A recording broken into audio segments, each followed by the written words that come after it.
Cessez-le-feu est-il terminé? Le mémorandum d'entente est-il mort? C'est une question très intéressante. Pour moi, je pense que c'est fini. Je ne veux plus avoir affaire à eux. Ce sont des ordures. Vous savez ce que sont des ordures? Ce sont des ordures. Ce sont des gens malades. Ils sont dirigés par des gens malades. Et ce sont des gens vicieux, violents. La guerre entre les États-Unis et l'Iran est-elle en train de repartir de plus belle? En quelques heures, la tension est remontée d'un cran. Donald Trump a annoncé que le cessez-le-feu était terminé et a ordonné de nouvelles frappes contre des cibles iraniennes. En parallèle, Téhéran accuse Washington d'avoir trahi ses engagements et promet une riposte. Mais ce qui choque le plus, ce sont des propos de Donald Trump. Lors d'un sommet de l'OTAN, il a tenu des déclarations particulièrement insultantes envers le dirigeant iranien, le qualifiant notamment de menteur et utilisant d'autres termes plus durs, ce qui a provoqué de vives réactions de Téhéran. Les autorités iraniennes ont répondu qu'elles ne laisseraient pas ces propos sans conséquence. Derrière cette guerre des mots se cache un risque bien réel. Chaque nouvelle frappe militaire, chaque déclaration incendiaire et chaque menace rapproche un peu plus la région d'un conflit de grande ampleur. Le détroit d'Ormuz, passage stratégique pour une grande partie du pétrole mondial, est de nouveau au cœur de tensions, faisant craindre des conséquences économiques pour le monde entier.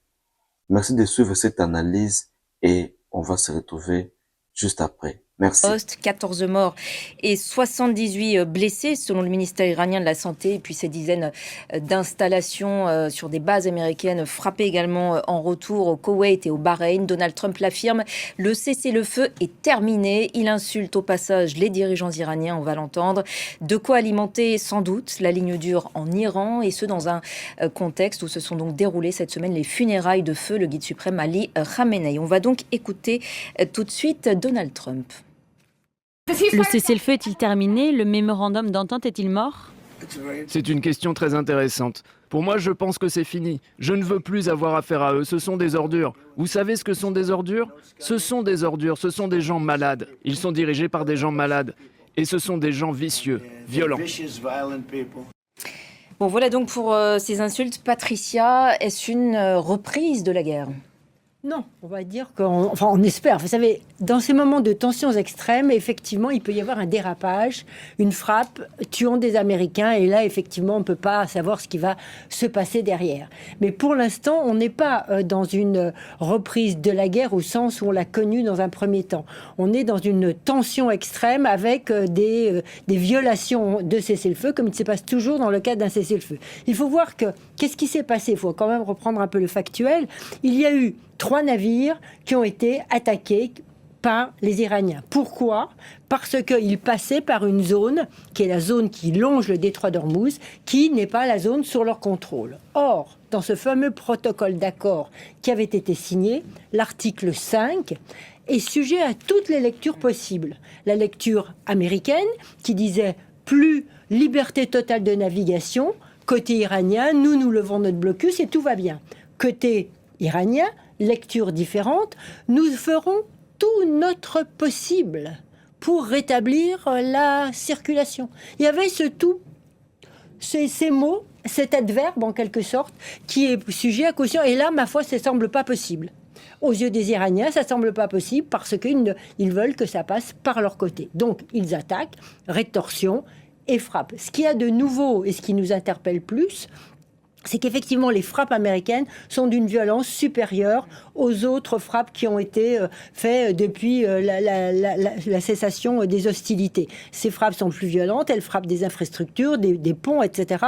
Donc c'est bien là que l'inquiétude, 70 ou 80 le premier jour, 90, et 140 ou 150 le second jour. Donc on a effectivement quelque chose de plus massif.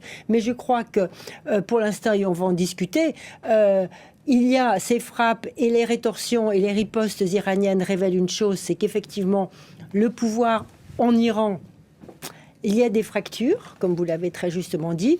Et quant aux États-Unis, bien comme la fête a été finie au niveau de l'anniversaire et de la fête de l'indépendance de l'américaine. Donald Trump, par rapport à sa base, s'est senti les mains libres parce que là aussi, il y a un clivage aux États-Unis, même au sein de son entourage. On le voit avec J.D. Vance et Rubio. Oui, on va y revenir et on va poursuivre donc cette conversation. J'en profite donc pour saluer Richard Verly qui nous a rejoint sur ce plateau. Bonsoir Richard, j'ai l'impression qu'il n'a pas de micro. Peut-être Si. qu'on va... Ah, parfait. Il est là. J'avais pas vu, il est très discret. On vous entend parfaitement. Bonsoir donc Richard. Alors je sais pas qui veut répondre donc à Patricia concernant donc cette reprise des hostilités. Patricia dit bon, c'est pas forcément une reprise de la guerre. Personne n'y a véritablement intérêt.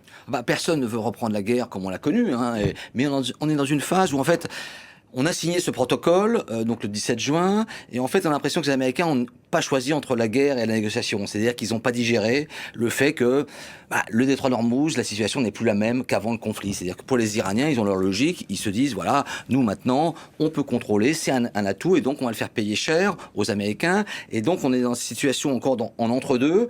La négociation n'a pas encore cristallisé dans le sens où on a fait ce cadre, cet accord, où il faut mettre des choses à l'intérieur, on a vu quelques réunions techniques, mais on n'est pas encore entré dans le détail. On s'aperçoit que le premier gros blocage, c'est le détroit, et c'est aussi pour les Iraniens le déblocage de l'argent, qui n'a pas vraiment été fait. C'est-à-dire qu'ils attendaient 12 milliards au début, 12 milliards à la fin, apparemment ça traîne. Donc c'est un processus où il fallait avancer des deux côtés. Et comme ça n'avance pas, eh bien la meilleure moyen, en tout cas... il y a un manque de confiance il n'y a pas totale. de confiance, c'est ça le problème. Les Iraniens, quand on parle aux Iraniens, ils vous disent, écoutez, nous on a négocié 2 fois, on nous a bombardé 2 fois. Et on a voulu décapiter notre régime. Donc là, ils sont très prudents. Ils veulent avancer aussi pas très prudemment, pas à pas. Ils veulent surtout pas de choses irréversibles. C'est-à-dire que pour lâcher, entre guillemets, le détroit d'Ormuz, il faudra mettre en face beaucoup de choses. Et on n'en est pas là. Donc on est dans une période un peu grise. D'ailleurs, Trump le reconnaît lui-même, on frappe et puis on négocie. Donc on va avoir ce jeu un petit peu de montagne russe pendant 2 mois, parce que l'accord normalement c'est 2 mois, renouvelable, il peut être prolongé. Et ni guerre ni paix, Richard, aux grandes dames de la communauté internationale, on voit tous ces appels à la désescalade. Évidemment, la communauté internationale dans son ensemble, personne n'a intérêt à un nouveau blocage prolongé de ce détroit d'Ormuz. On a vu ce que ça a donné la dernière fois. Oui, Donald Trump, il a un curseur qu'il a lui-même officialisé au sommet du G7 à Évian, c'est le cours du pétrole, l'état de l'économie mondiale et l'état des bourses. Vous vous souvenez qu'à l'issue du G7, il avait dit « j'arrête, je sauve l'économie mondiale, c'est parce que j'ai arrêté de frapper que j'ai sauvé l'économie mondiale ». Et d'ailleurs, regardez, le cours du pétrole a baissé, les marchés boursiers sont envolés.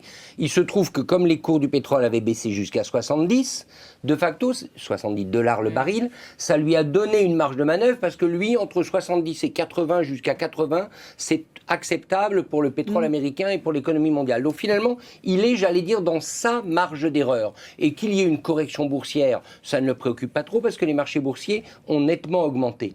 Mais il y a un élément dont on n'a pas parlé et dont je pense qu'il a peut-être eu un impact plus important qu'on ne le croit, c'est les funérailles du guide Ali Khamenei qui sont terminées aujourd'hui même. Voilà, avec et les funérailles qui ont donné lieu à une démonstration de force du régime que probablement Donald Trump, je dis pas ses services, je dis Donald Trump, n'avait pas du tout anticipé. Donald Trump ne s'attendait pas à ce qu'il y ait une telle marée humaine, parce que ça a été le cas, même s'il faut bien le dire, attention. Oui, les chiffres ont été gonflés visiblement bien sûr, et avec l'aide de l'intelligence artificielle. Et il ne faut jamais oublier ce qu'on n'a pas vu, c'est-à-dire la population iranienne qui continue de lutter contre ce régime, qui ne le supporte pas, etc., etc. Mais une telle démonstration de force, Donald Trump ne l'avait pas anticipé.